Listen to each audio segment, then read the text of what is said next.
नमस्कार, first aid में आपका स्वागत है। दिल्ली स्टूडियो से मैं हूं हिमांशु। नमस्कार, मैं हूं वीरेंद्र कुमार और एसएक्स निफ्टी ठीक ठाक है। कल के स्ट्रॉन्ग मूव के बाद शायद जितना इसको ऊपर होना चाहिए था उतना ही ऊपर है, करीब 25 से 27 अंक ऊपर। लेकिन मेयर मॉर्निंग आज की सबसे बड़ी स्टोरी मिस्टर पनगड़िया, नया चेहरा। जी हाँ, बिल्कुल, ये सबसे बड़ी स्टोरी है। बाजार देखिए, मुझे लगता है कि मार्केट के पास एटलीस्ट नेगेटिव रिएक्शन देने की कोई बहुत बड़ी वजह नहीं है अगर ये बन भी जाते हैं तो, और एटलीस्ट कोई नेगेटिव सरप्राइज भी नहीं है इसमें, because he has a proven track record. तो मेरे ख्याल से जैसे रेग्जिट कुछ हद तक नॉन इवेंट बन के अभी हरी और मैं बात कर रहे थे कि वो चार्म वो ग्लैमर नहीं। हाँ, वो चार्म वो ग्लैमर नहीं है, लेकिन इनकी एंट्री भी कुछ हद तक नॉन इवेंट हो सकती है मार्केट में। आई थिंक जो ज़्यादा मैटर करेगा वो तो ग्लोबल क्यूज आज के और कल हम जो बात कर रहे थे वो, यानी 8500 का लेवल इस पर है।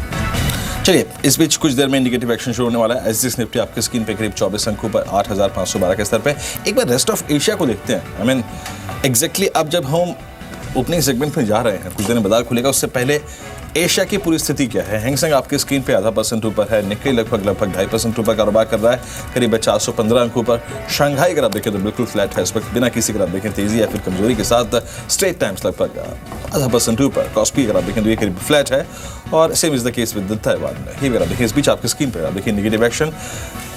निफ्टी 8461 पे कारोबार कर रहा है करीब, और एलएनटी आप देखिए करीब 2 रुपये ऊपर 1561 के स्तर पे। एसीसी करीब 10 रुपये ऊपर 1608 के स्तर पे। टाटा स्टील लगभग 3 रुपये ऊपर कारोबार करता हुआ। उसके बाद बीएचईएल करीब 2 रुपये ऊपर है, और उसके बाद बीपीसीएल अगर आप देखें इस बीच 6717 के स्तर पे अगर आप देखें भारतीय रुपये खुला है करीब 6717। कोई बहुत बड़े अगर आप देखें फ्रैक्शन के साथ ओपनिंग नहीं है, but still the trajectory is same. जो कल थी ट्रेजेक्ट्री 6717 अगर आप देखें तो करीब 6712 के अगेंस्ट 1717, यानी करीब 5 पैसे की मामूली अच्छी चीज़ ये है कि कल स्ट्रेंथ के साथ खुला था वो, कल एटलीस्ट वो ट्रेजेक्ट्री होल्ड कर उसी पे उसी रेंज में। ब्रोकरेज हाउसेस के व्यू क्या है ये देख लेते हैं। अंचल बताइए। में कल इंडस्ट्रियल के नतीजे आए, उसके बाद काफ़ी ज़्यादा ब्रोकर्स ने अपनी राय रखी है। सिटी ने साफ तौर पे खरीदारी की सलाह को मेंटेन रखा है और जो टारगेट दिया है 1290 का दिया। शानदार Q1 नतीजे रहे थे। जो एनपीएस राइज हुए हैं वो सिर्फ अकाउंटिंग वजह से एनपीएस राइज हुए हैं। एज सच कंपनी के साथ कोई दिक्कतें नहीं है, स्लिपेजेस कंट्रोल में है, और प्रोविजनिंग भी कहीं ना कहीं अनुमान के अनुसार ही थी। साथ ही जेपी मॉर्गन का ही मानना है कि इंडस्ट्रियल के नतीजे अच्छे रहे थे और इसीलिए ओवरवेट रेटिंग को बरकरार रखा है। अपसाइड टारगेट 1225 का दे रहे हैं। हाँ, एक डाउनसाइड उन्होंने एक नेगेटिव चीज़ अपनी रिपोर्ट में ये दी है कि FY19 तक जो ईपीएस है वो करीब 2% गिरने का अनुमान है। साथ ही क्रेडिट स्विस ने आउट परफॉर्म की रेटिंग को बरकरार रखा है। 1300 के पार 1301 का टारगेट दिया जा रहा है इंडस्इंड पे क्रेडिट स्विस की तरफ से। रिटेल लोन सेगमेंट में शानदार तेजी रही थी और वो आगे भी जारी रह सकती है। साथ ही साथ जो कंज्यूमर फाइनेंसिंग सेगमेंट है वो भी अब पिकअप करता हुआ दिख रहा है। मॉर्गन स्टैनले ने एक्सिस बैंक के ऊपर एक नई रेटिंग रिपोर्ट जारी की है। ओवरवेट की रेटिंग को बरकरार रखा है, लक्ष्य को इंप्रूव किया है, 600 से बढ़ा के 740 किया है। अक्रॉस द बोर्ड बैंक के जो लोन सेगमेंट्स हैं सब ग्रोथ दिखा रहे हैं। इस बार ही प्रोविजनिंग भी कंट्रोल में रहने का अनुमान लगाया जा रहा है, और साथ ही साथ एसेट क्वालिटी में अब कहीं ना कहीं एक इंप्रूवमेंट की उम्मीद की जा रही है एक्सिस बैंक के फ्रंट पे। ब्रिटानिया के ऊपर सिटी की एक नई रिपोर्ट आई है। खरीदारी की सलाह दे रहे हैं। 3300 का लक्ष्य है। अच्छे मानसून का सीधा फायदा कंपनी की डिमांड के तौर पे आता हुआ दिखेगा, स्पेशली रूरल सेगमेंट में जहां कंपनी ऑलरेडी एक स्ट्रॉन्ग होल्ड रखती है, और वो भी नॉर्दर्न इंडिया में। वहां पे डिमांड पिकअप होने की उम्मीद है, और उसका फायदा सीधे तौर पे Q2 और Q3 नंबर्स पे आता हुआ दिखेगा। गेल के ऊपर क्रेडिट स्विस की एक रिपोर्ट है। अंडर परफॉर्म की रेटिंग दे रहे हैं और लक्ष्य दिया 295 का। और साथ ही साथ एक्सिस बैंक के ऊपर साथ इंडसइंड बैंक के ऊपर bank of America Merrill Lynch की एक आखिरी रिपोर्ट है। खरीदारी की सलाह दे रहे हैं। 1350 का लक्ष्य है। ट्रिगर सेम है। अच्छे नतीजे हैं, लेकिन हाँ, एक चीज़ उन्होंने ज़रूर हाईलाइट की है कि इंडसइंड नॉर्मली अपनी एसेट क्वालिटी को मेंटेन कर लेता है। गोइंग अहेड जो बाकी बैंक्स हैं उसमें येस बैंक पे सबसे ज़्यादा उम्मीद है। जी, तो ये कुछ आज के लिए पिक्स हैं जिस पर आप नज़र रख सकते हैं। लेकिन हाँ, संकेत जिस तरह के हैं आज, एक तो 8500 पर नज़र रहेगी, और साथ ही आज क्वेस्ट कॉर्प की लिस्टिंग भी होने वाली है। तो एक तो इसकी लिस्टिंग और साथ ही थॉमस कुक, इन दोनों पर व्यू क्या है हरी आपका? नहीं, जैसे मैंने कहा क्वेस्ट कॉर्प में डेफिनेटली एक प्रीमियम लिस्टिंग की हम उम्मीद कर रहे हैं। शायद 25-30% प्रीमियम लिस्टिंग होगा, पर I think since the HNI portion में काफ़ी ओवर सब्सक्रिप्शन हुआ है, मैं मानता हूं कि on listing selling pressure definitely होगा। तो ये stock I think reasonably valued लग रहा है, पर you will get a better price, so immediately on listing by करने की जरूरत नहीं है। आपको पोस्ट लिस्टिंग जब एक करेक्शन मिलेगा आई थिंक तब खरीदारी कर सकते हैं। चलिए, इस बीच आज सुबह जो आपको 50 कॉल दी गई थी उनमें से सबसे 10 अगर आप देखें शार्प ट्रेड्स कौन से हो सकते हैं, ये मनीष से बात करते हैं। मनीष मॉर्निंग, बताइए।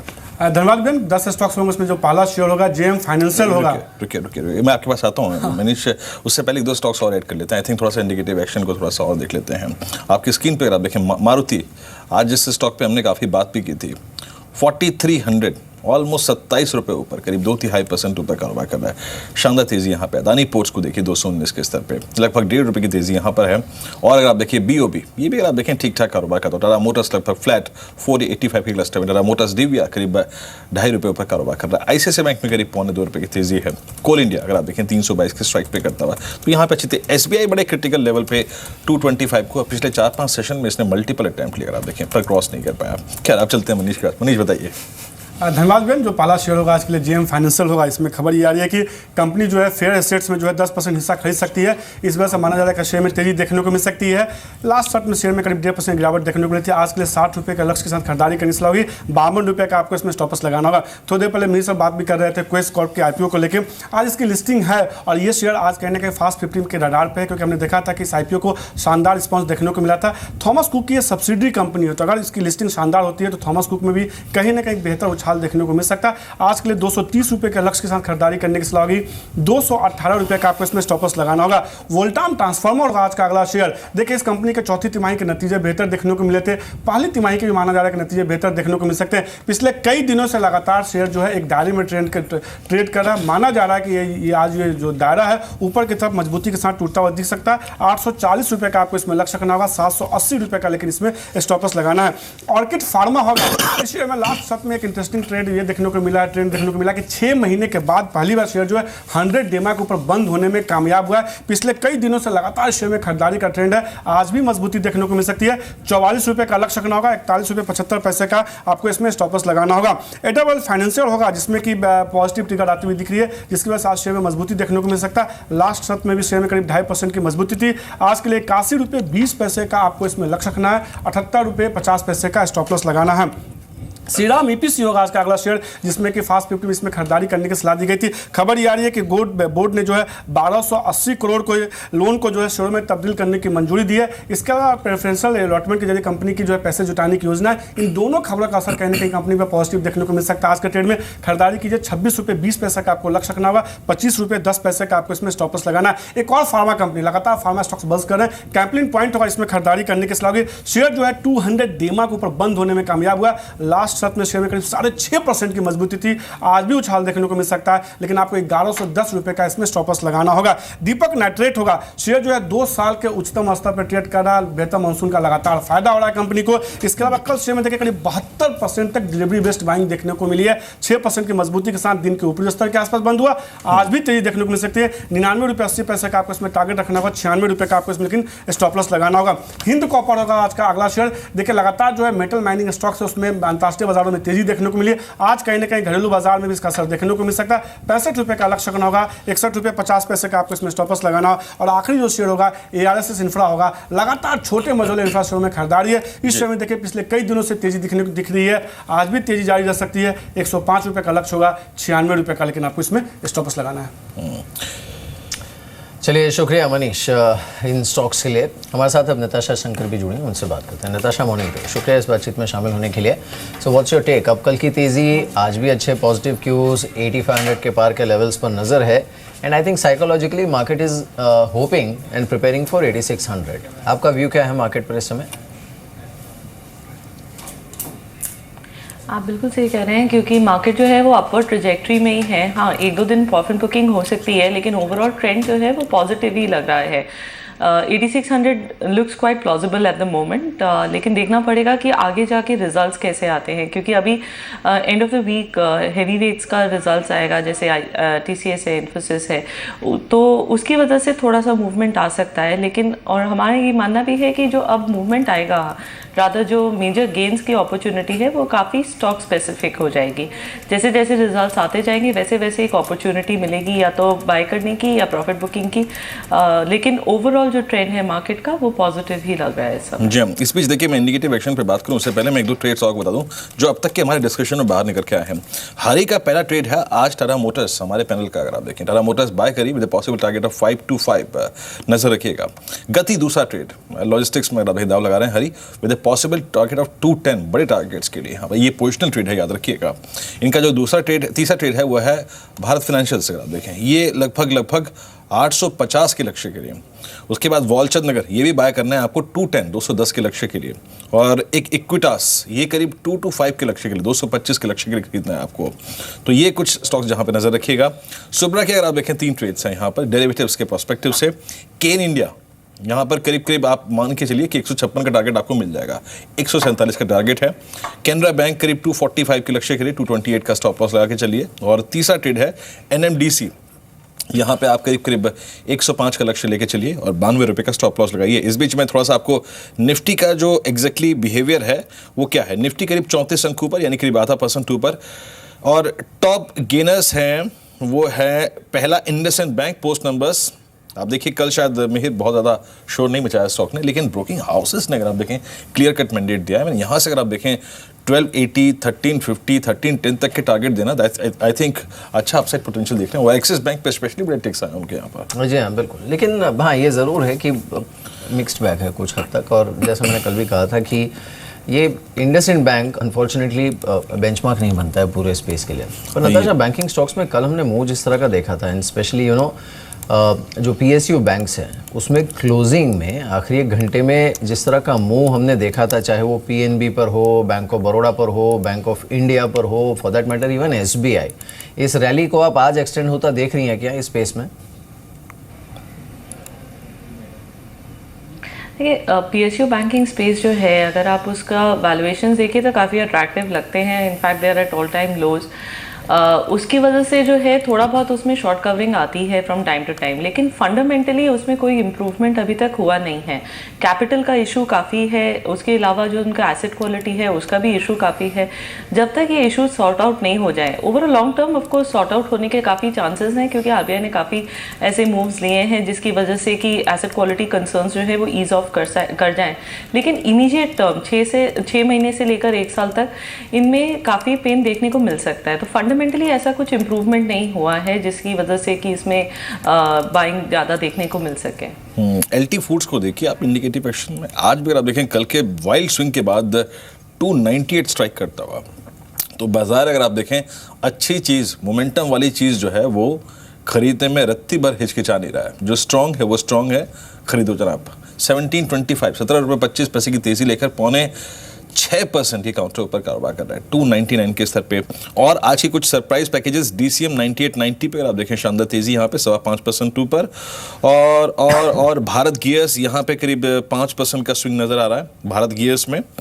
और वाइल्ड स्विंग वाले स्टॉक्स में अगर आप देखें तो मैं देखूँ तो एक ज्योति स्ट्रक्चर्स खबर थी जहां पर बड़े हिस्सेदार अगर आप देखें इनको मिल रहे हैं स्टेक सेल के लिए। ये करीब 1430 पे 3.5% ऊपर कारोबार कर रहा है। JM फाइनेंशियल्स पे खबर थी 5565 पे कारोबार कर रहा है लगभग 2.5% ऊपर। और अगर आप देखें कुछ काउंटर्स, एक ITI को देखिए ये भी स्ट्राइक करता हुआ, हालांकि ये बहुत छोटे छोटे वॉल्यूम्स के बीच में स्ट्राइक कर रहे हैं यहाँ पर। और एक और काउंटर देखिए CCL प्रोडक्ट्स 252 के स्तर पे अच्छी तेजी यहाँ पर नजर आ रही है। और IFB इंडस्ट्रीज 370 के स्तर पे। अविनाश, ये कंज्यूमरेबल स्पेस में वाइट गुड सेगमेंट में आपकी कुछ प्रेफर्ड पिक्स हैं इस वक्त? मुझे लग रहा है कि वीरेंद्र, आई थिंक अगर हम वाइट गुड्स की बात करें तो मैं वेल एस्टेब्लिश ब्रांड्स पे दाव लगाऊंगा।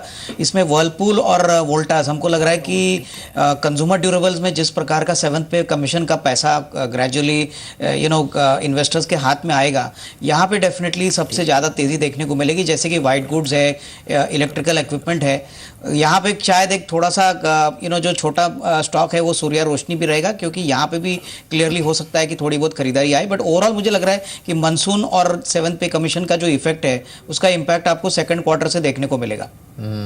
हरी, टाटा स्टील पर स्पेसिफिकली अगर कोई टारगेट सेट करना हो इस समय तो क्या होना चाहिए? बिकॉज कल जब से अनाउंसमेंट आई है यूरोपियन मार्केट में कि थीसेनक्रूप हो सकता है इनके साथ कंसोलिडेट करे अपने जो यूरोपियन एसेट्स हैं उसे, उसके बाद कल एटलीस्ट वहाँ यूरोप में तो हमने टीके के काउंटर में करीब 6 से 7% का मूव देखा था। लेकिन टाटा स्टील पहले ब्रेग्जिट का इम्पैक्ट प्ले आउट हुआ और अब अगर ये कंसोलिडेशन होता है तो ये डेफिनेटली इस कंपनी के लिए अच्छा ट्रिगर होगा, बिकॉज एक बहुत बड़ा ड्रैग इनकी बैलेंस शीट पे से एटलीस्ट हट सकता है पार्शली। टाटा स्टील पर क्या व्यू है हरी आपका?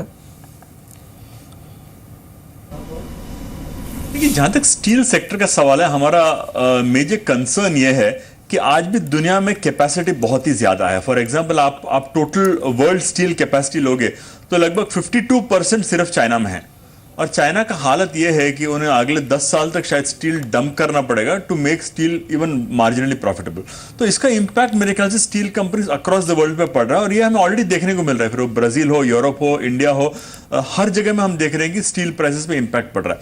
तो ये इंपैक्ट तो मेरे ख्याल से इतने आसानी से जाने वाला नहीं है। जहां तक यूरोप का सवाल है, आई थिंक हमारे अनुसार यदि यूके यूनिट का सेल हो जाता तो it would been a positive for Tata Steel. But ये जेवी से जो ThyssenKrupp के साथ जेवी की बात चल रही है, इससे कितना फायदा होगा मुझे एज ऑफ नाउ तो I am not sure, because जो प्रेशर है स्टील प्राइसेस में वो तो बना रहेगा, बिकॉज 50% कैपेसिटी चाइना में है, नॉट इन यूरोप और anywhere else, but it's in China. तो I think that stress will remain, और मैं मानता हूं कि क्योंकि ये यूके यूनिट का सेल अभी पुट ऑफ हो गया है, ये स्टॉक पे प्रेशर बना रहेगा। इस बीच 8500 के ऊपर आज बाजार के खुलने की संभावना, CY16 के नए हाई पर, और 8500 अपने आप में आप देखें साइकोलॉजिकली एक वेटेज रखता है। बाजार अबो 8500, मार्केट्स बिलो 8500, इसकी साइकोलॉजिकल इंपॉर्टेंस है। खैर, निफ्टी आपके स्क्रीन पर आप देखें 8502 पे अभी ओपनिंग टिक्स नहीं आए हैं, लेकिन अगर आप देखें आपके टॉप गेनर्स में इंडसइंड बैंक, सेंसेक्स लगभग 27723 के स्तर पर आप देखें लगभग 101 अंक ऊपर आप देखें कारोबार कर रहा है, और निफ्टी ने तरसा दी, हालांकि 31 अंकों पर 8499.65 अभी भी टिक नहीं आए हैं। खैर, अगर आप देखें आज के टॉप गेनर्स अगर आप देखें तो लगभग 1.25% ऊपर यहाँ पे इंडसइंड बैंक, एक्सिस बैंक और तीसरे के ऊपर खुला था। 8502 पर खुला लेकिन टिका नहीं। वहां पर प्रेशर देखिए कितना है कि ये 8500 पे जाके वापस आ रहा है 8499 पर इस समय ट्रेड करते हुए, लेकिन 20 अगस्त 2015 के बाद पहली बार स्क्रीन पर 8500 के पार का लेवल दिखा है, और ये अभी भी 8500 पर ही ट्रेड कर रहा है। 20 अगस्त 2015 के बाद पहली बार निफ्टी निकला 8502। इनफैक्ट आज का जो रॉयटर्स पर ओपनिंग टिक है वो 8502 का है। टर्मिनल पे मिहिर हो जाता है, मैं तो अब आ गए मेरे पे। हाँ, देखिए तो अभी 8500 के पार, लेकिन जो गेनर्स हैं इसमें देखिए आज एक तो इंडसइंड बैंक है, कल थोड़ा सा क्वाइट रिएक्शन देखने को मिला था, लेकिन अब आज हो सकता है थोड़ा रफ्तार पकड़े। हिंडाल्को टॉप गेनर है, 1.5% ऊपर है। टाटा मोटर्स 1.5%, भारतीय इंफ्राटेल 1.5% ऊपर है। Axis bank, HDFC limited, IndusInd bank और ITC, इन सारे काउंटर्स पर 1 से 1.5% की तेज़ी है। मारुति सुजुकी करीब 1% ऊपर है। बैंक ऑफ बड़ौदा के काउंटर पर 1% का मूव देखने को मिल रहा है, और साथ ही टाटा स्टील इस काउंटर पर करीब 0.25% की मजबूती देखने को मिल रही है। टाटा मोटर्स का DVR है जो कि करीब 1.25% ऊपर इस समय ट्रेड कर रहा है, और साथ ही पावर ग्रिड, HDFC बैंक, ये कुछ काउंटर्स है जिस पर अच्छा मूव देखने को मिल रहा है। लेकिन मैं जल्दी से आपको ये भी बता देता हूँ कि आज ओपनिंग में ही एक तो 20 अगस्त 2015 के बाद का हाईएस्ट लेवल निफ्टी पर, लेकिन जिन स्टॉक्स पर 52 वीक हाई ओपनिंग में ही हिट हुआ है उन स्टॉक्स को एक बार देख लेते हैं। एक तो हिंडाल्को है, इसने हिट किया है ओपनिंग में ही 52 वीक हाई। HPCL इस काउंटर पर 52 वीक हाई हिट हुआ है। वेदांता और एक काउंटर है जिस पर 52 वीक हाई हिट हुआ है, और कुछ काउंटर्स जिस पर शुरुआत में ही 52 वीक हाई हिट हुआ है। इसमें हीरो मोटोकॉर्प है, यहाँ पर अच्छा रुझान देखने को मिला, और साथ ही ग्रुप फाइनेंस ये और एक काउंटर है जो कि 52 वीक हाई पर ट्रेड करते हुए।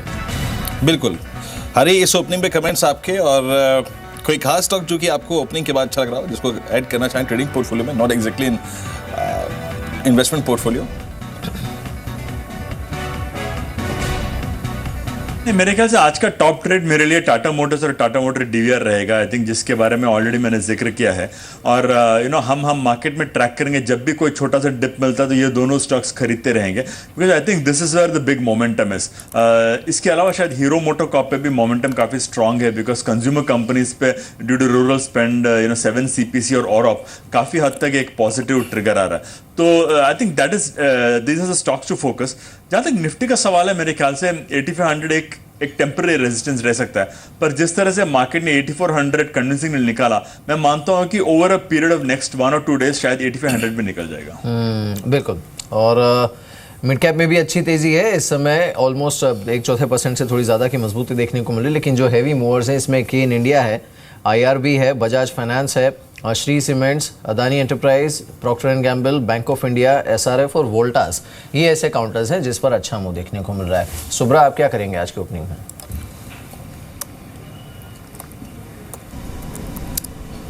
Mihir, broadly I think market में एक ब्रॉड बेस्ड हम गेन्स देख रहे हैं, और एक काउंटर जो मैं ऐड करना चाहूँगा, आई थिंक एक IFC है। अगर आप देखें तो यहाँ पर एक बहुत ही अच्छा स्टडी अपट्रेंड देखने को मिल रही है, और ये 28 के ऊपर जैसे जैसे कंसोलिडेट होगा, मेरा मानना है कि शायद यहाँ का नियर टर्म स्पॉट 30-31 तक आ सकती है। तो आई थिंक ये एक मोमेंटम आ गया, अगर किसी को पकड़ने का तो शायद ये एक एक्यूमुलेशन कैंडिडेट है। मेरा मानना है कि रिस्क रिवॉर्ड की लिहाज से आई थिंक फेवरेबल है, और डेफिनेटली नियर टर्म में अच्छा अपसाइड पोटेंशियल आने की संभावना है। जी हाँ, अब एक ट्रेड की बात करते हैं। शुभ्रा, बहुत बहुत शुक्रिया आप इस कार्यक्रम में शामिल हुए। सभी काउंटर्स इंडस्ट्रीज पे रखे आपने, ट्रेडर्स ओनली प्लीज। एक बार देखिए, आप 200 डेमा के ऊपर कल क्लोजिंग देने के बाद लेट्स टेक लिबर्टी। एक बार 195.35 का भाव आपकी स्क्रीन पर है, ये आपकी स्क्रीन पर आप देखें लिबर्टी। जरा प्लीज एक बार इंट्राडे चार्ट दिखाएंगे इसके। यहाँ पर 195.70, आई थिंक 196 सबसे क्रिटिकल पार्ट क्या है। कल इसने ऑलमोस्ट पूरा जून जुलाई अपने 200 डेमा के नीचे गुजारा, और कल 200 डेमा के ऊपर क्लोज हुआ। कल की बार के ऊपर आज ओपन हुआ, यानी कल के हाई के ऊपर, और अब 196.60। एक बार मैं आर्ली चार्ट पे देखना चाहूँगा एग्जैक्टली आर्ली चार्ट्स पे क्या कर रहा है। ये आपकी आर्ली चार्ट्स पे एक अच्छा ब्रेकआउट 195 के ऊपर एक अच्छा ब्रेकआउट है। आई थिंक अविनाश, इसमें अच्छे वॉल्यूम्स हैं, आर्ली चार्ट्स पे प्राइस परफॉर्मेंस अच्छी है। 210-25 पॉसिबल लग रहा है आपको इस स्टॉक में?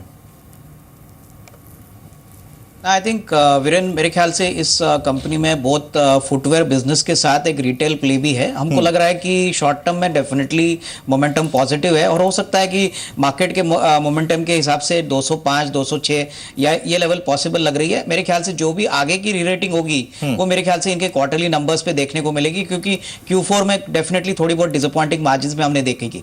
बिल्कुल। चलिए कुछ और जो हैवी मूवर्स हैं उनको देख लेते हैं। एक तो श्रीराम EPC है जो कि 14% ऊपर चल रहा है इस समय। ज्योति स्ट्रक्चर्स, इस काउंटर पर लगातार दूसरे दिन अच्छी तेज़ी है। ये काउंटर करीब 13% ऊपर इस समय ट्रेड कर रहा है। कुछ और काउंटर्स जिस पर मूव है, इसमें ऑप्टो सर्किट है जो कि 5.5% ऊपर है। रिको ऑटो इस काउंटर पर 5% का मूव देखने को मिला है, और साथ ही और एक काउंटर जिस पर मूव है शुरुआती टिक्स में, वो है अर्शिया लिमिटेड। यहाँ पर करीब 5% का मूव देखने को मिला है। अब कुछ ऐसे काउंटर्स जो कि ऑल टाइम हाई पर हैं, जिन्होंने नया हाई तो हिट किया है लेकिन ये ऑल टाइम हाई पर हैं। इसमें आदित्य बिरला नोवो है, कल भी ये था ऊपर, तो आज भी ये ऊपर है। FIAM इंडस्ट्रीज़ और एक काउंटर है जो कि ऑल टाइम हाई पर है। HPCL, HDFC bank, LIC housing finance, Neuland labs और श्रीराम ट्रांसपोर्ट फाइनेंस, ये सारे ऐसे काउंटर हैं जो कि आज इन्होंने ऑल टाइम हाई हिट किया। हो सकता है अब थोड़ा सॉफ्ट भी हो, लेकिन ओवरऑल अगर देखें तो इनकी ट्रैजेक्टरी ऑल टाइम हाई की तरफ है। और पूरा जो हाउसिंग फाइनेंस स्पेस है, लगातार आज भी यहाँ पर अच्छा सेशन देखने को मिल रहा है।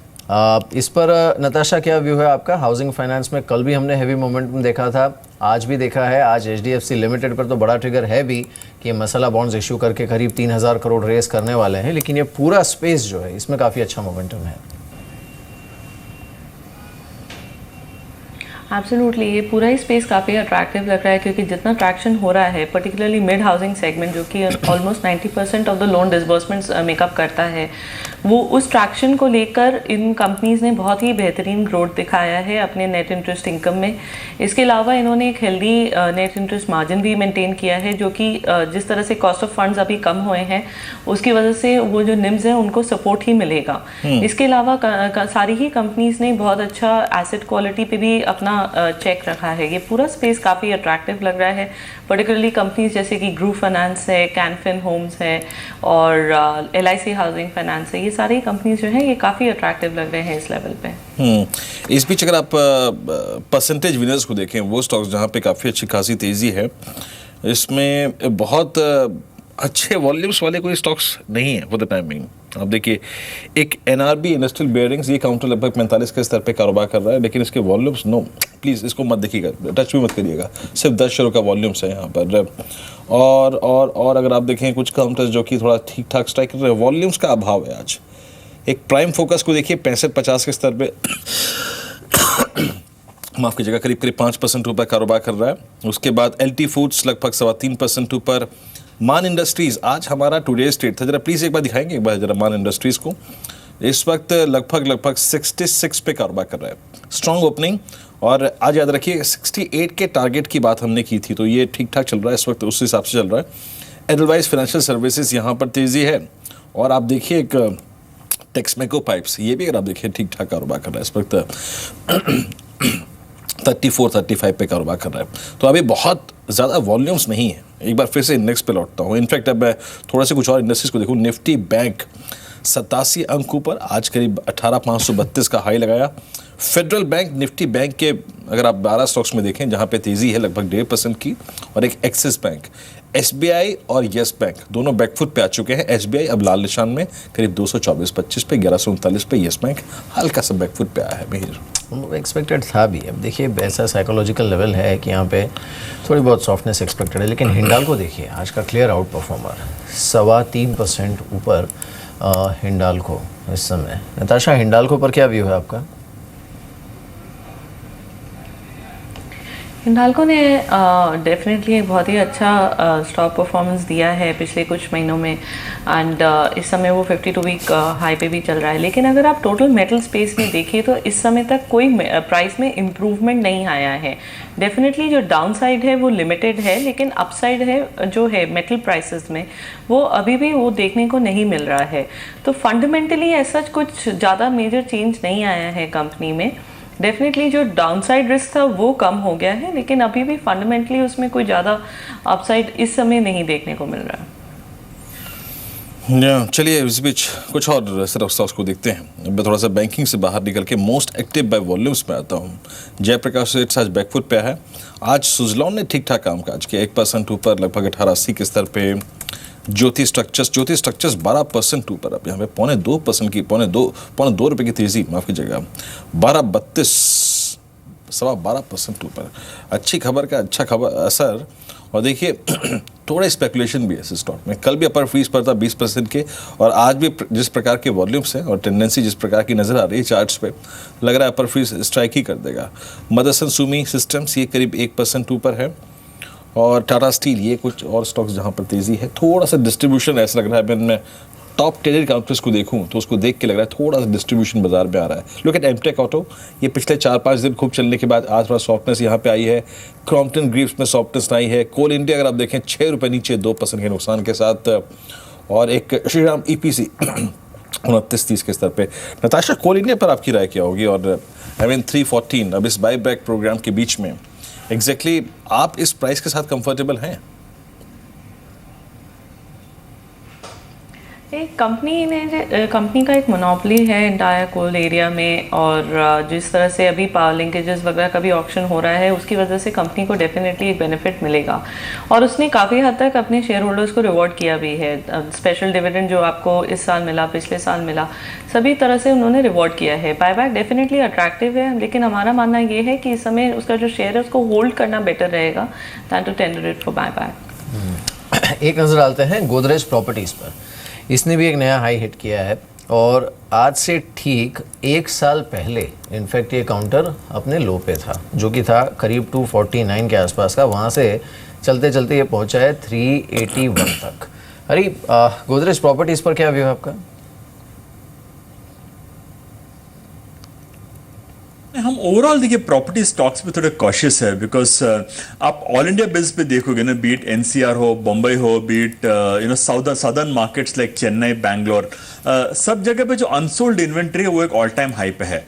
और I think for the unsold inventory to get sold off and then for the new orders to pick up, मेरे ख्याल से लगभग 2-2.5 साल का एक टाइम लैग रहेगा। तो हम मानते हैं कि ये 2-2.5 साल में अदर देन DLF जिस पे हम अभी पॉजिटिव है, हम मानते हैं कि बाकी सारे real estate companies definitely pressure में रहेंगे।